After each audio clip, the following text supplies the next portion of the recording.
Hello, and welcome to the video on meditation and on consciousness.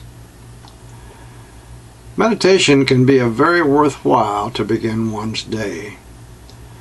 Ideally, the time should be early enough to allow you to find a quiet place to relax and sit comfortably. I know that there are many examples in the movies and on television and elsewhere of people sitting in a certain position in order to get the most benefit from their meditation. If this is what you feel you need, then by all means follow what feels right for you. The same is true for prayer and other practices that people around the world use to seek God or to seek to be closer to God. Excuse me. Perhaps, though, this may be a good time to suggest that in the final analysis, it will be in your heart where you will be judged and found to be ready or not ready for a greater light in your life. It will not be so much the position you assume for meditation, or perhaps not even the place, time, or number of prayers you make, or even how perfectly you pray. As an aside, however, note that if such considerations or similar ones have been a part of your basic beliefs, then, depending on your situation, it may not be wise to turn away from them too quickly, or even at all. It's possible that your practice of these considerations, or your lack of practice of them, may be noted by your higher self, which is the part of yourself that is attuned to, and through which you're able to reach that spark of God which lives within you, which lives within each of us, as an important indicator of our willingness to obey or not obey that which has been given to you. That would be noticed by your higher self. In other words, if such practices have been a part of your beliefs and you're still comforted by them, then perhaps you have no need to make a change there. If, though, such practices have been a part of your beliefs and they no longer feel right for you, then it may be time for a change. Your own heart will help you to be the best judge of these things as they affect you personally. Getting back to the subject at hand, however, once you are comfortable, you may find it beneficial to sit with your feet apart on the floor or on the ground, depending on where you may be. Many find it additionally beneficial to place their hands, palms down, on the top of the leg at a point that's just above each knee. Close your eyes if outside things tend to be distracting. Attempt to empty your mind of all thoughts and ideas. It may sound like a difficult task, and it probably will be until you practice it sufficiently. One should not expect to succeed with the first few attempts. Like many other things, this work is not an overnight task, nor is the work of making oneself spiritually enlightened. These can be the work of a lifetime and more. The beauty of it all is that you have available whatever time it takes you. Now, you shouldn't take that statement, however, as an excuse to procrastinate unnecessarily. That wouldn't be wise.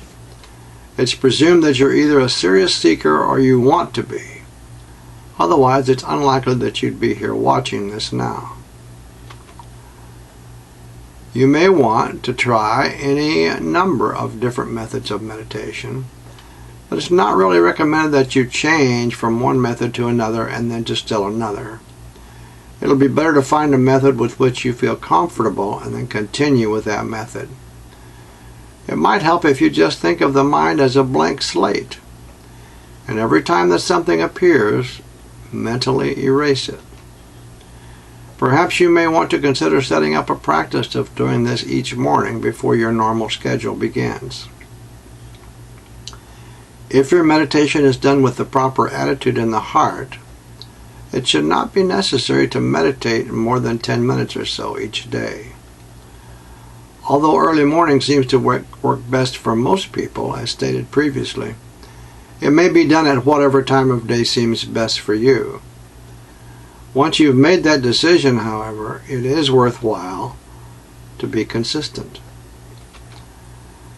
After a while, it may be days, weeks, or even months, You're likely to find that clearing your mind and keeping it relatively clear are tasks that are no longer so difficult. Once that begins to be a normal part of your meditation, you may just sit quietly during that time and listen receptively. Still later, you may reach the point where you will want to begin your meditation with a question to your higher self. This question should not be regarding some idle or frivolous matter, but should concern something that is more meaningful to you at that time in your life. When you've cleared your mind, you may ask the question, then clear your mind again and listen. Ideally, you may want to begin with questions that have yes or no answers to keep things simple in the beginning. There are some who have found that the higher self may have, for those who are patient, many ways of providing a response to their questions. It could come in the form of something in an article from a newspaper or magazine. It might be merely some word or phrase or idea in a movie or television show, or something you may have seen while accessing the internet online. And then it will strike you with a resonant chord within yourself so that you know that it comes as the answer to your question. Your higher self may even bless you by providing a direct response to you in a rather unusual manner. Perhaps you felt that special shiver up and down your spine at some time when you were viewing very beautiful scenery or listening to especially beautiful music that somehow touched your heart. That shiver can also be given to you by your higher self, as it has been given to others before you by their higher selves, as a positive response to a yes or no question.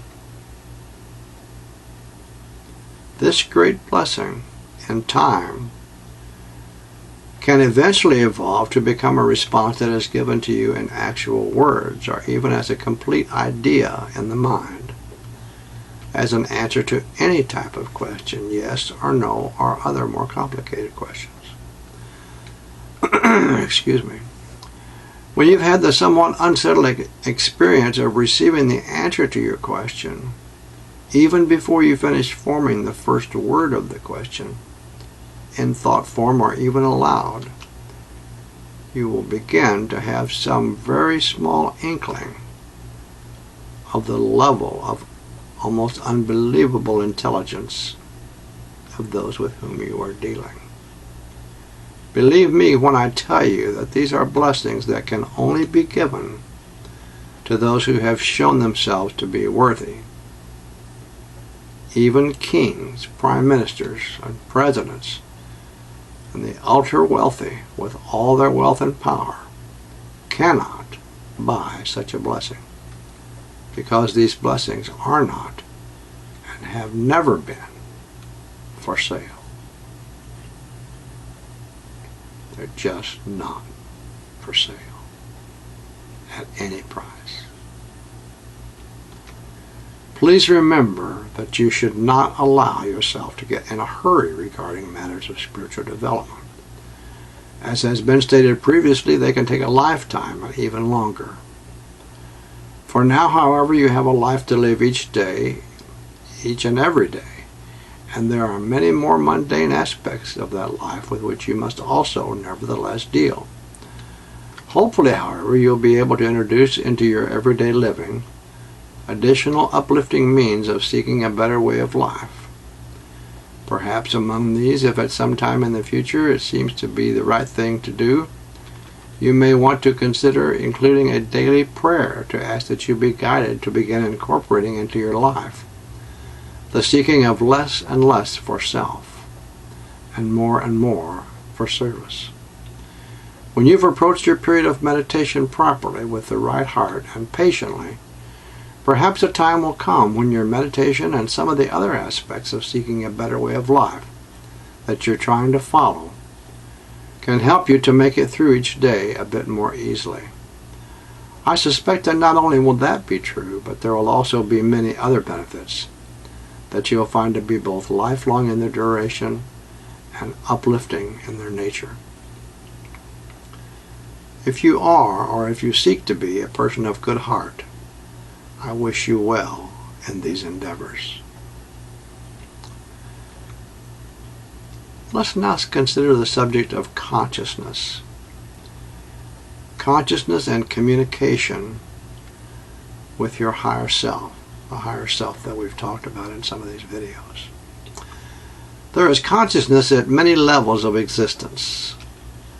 Some will go so far as to say that even a stone has enough consciousness to exist and to maintain its shape and to resist change to that shape.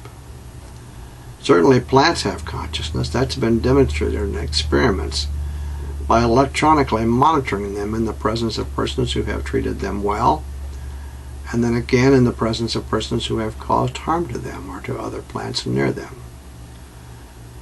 We all know too that animals have consciousness. Among them, most people would agree that the one with which we're most familiar would be our own human consciousness.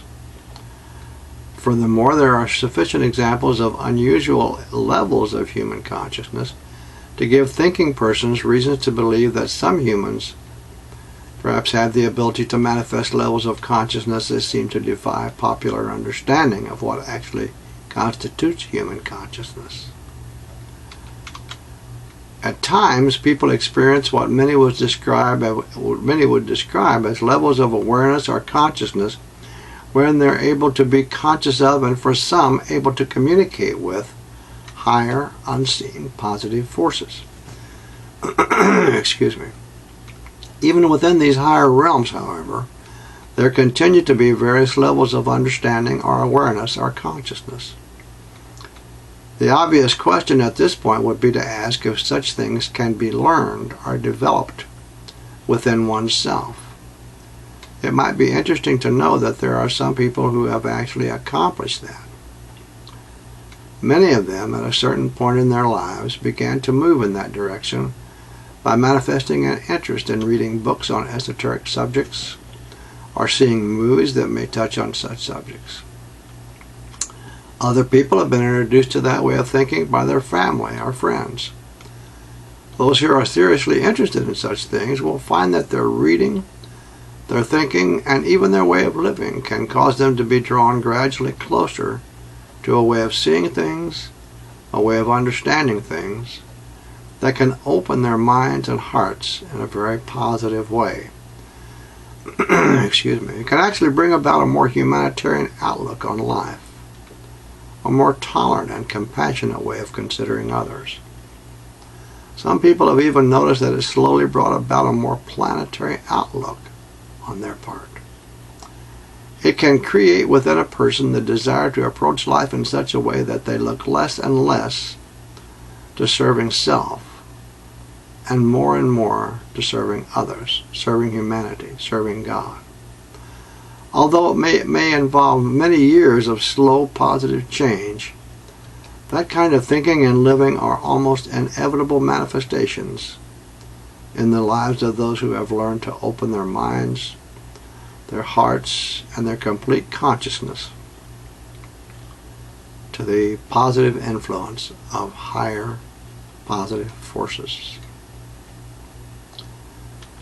For many, this will mean, through meditation and other means, becoming closer to their intuitive sense, their conscience, that still small voice within, all meaning their higher self. For some of these persons, there may be somewhere along the way the beginning of a feeling, like that wonderful shiver up and down the spine that's been mentioned previously. It's that kind of shiver that can come from viewing beautiful scenery, listening to a beautiful piece of music, or even experiencing the beauty of compassion and universal love that one human being can feel for another. This feeling, this wonderful shiver, has been known at times to be accompanied by the thought that if we ask a question that requires a yes or no response of our higher self, this feeling experienced immediately after would mean a positive or a yes response to our question. This is often the way that our higher self may initially open the door to a level of communication that can be the beginning of blessings that a king's wealth cannot buy.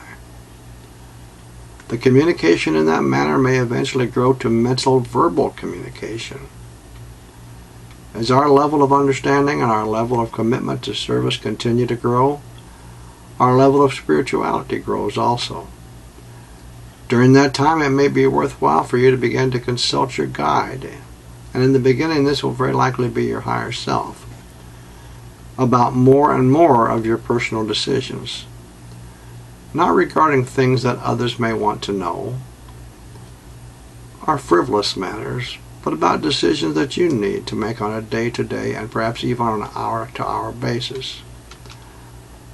Again, don't ask about those things which would be a frivolous use of this blessing of communication with your guide, but simply ask about those things which you need to decide for yourself throughout each day. It will bring about a greater closeness between you and your guide that is to be increasingly encouraged. Remember, you're not asking for permission to do things, you're asking for guidance to do that which is in your best interest and which will benefit you the most. If you don't want or need that closeness, if you aren't ready for it yet, or if your guide says or indicates in some way that it is too soon, then wait. Otherwise, increase it gradually as you get your guide's approval. For a great many of such people, the wonderful blessing of being able to communicate freely with their higher self throughout the balance of their lifetime may be all that will be needed for this incarnation, if they are blessed even to have that. A few, however, of those people may need to complete the teachings that are to be given by the higher self, and then go on to additional teachings, perhaps from those who would be considered as unseen ascended masters. Even that great blessing may not necessarily be the end of training and spiritual development for even fewer, very few, of those seekers. This is not meant to be a lecture or a sermon, but simply to point out for some of you what a few of you who visit here may already know. That consciousness need not be, nor is it intended to be, static. It is intended in the case of human beings that they at least have the opportunity to make a choice to be constantly evolving and growing mentally, psychically, mystically, and hopefully spiritually. Our consciousness can continue to grow far beyond what has been mentioned here.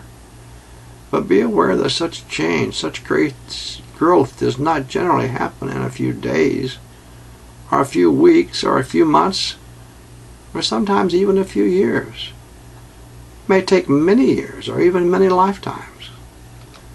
It's suspected, however, that most of you who visit here have already experienced significant previous preparation over many incarnations, or you probably wouldn't have sufficient interest in the subject to be visiting here and watching these videos at all.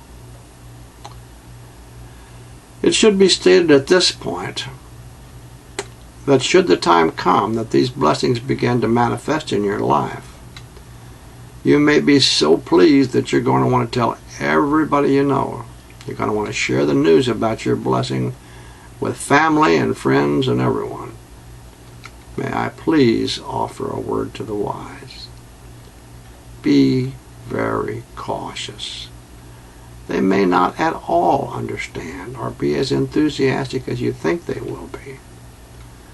They could even possibly think that you've become a bit delusional, or perhaps even very delusional, or maybe in league with some negative religious cult or the devil worship or who knows what. These kinds of blessings are intended to be very personal in their nature, and may I suggest that you may want to consider keeping them that way. Speak of these things to others very judiciously, if at all. That completes this video. I thank you for watching.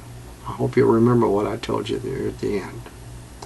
And I encourage you to watch the next video that will talk about reincarnation. Again, thank you for watching.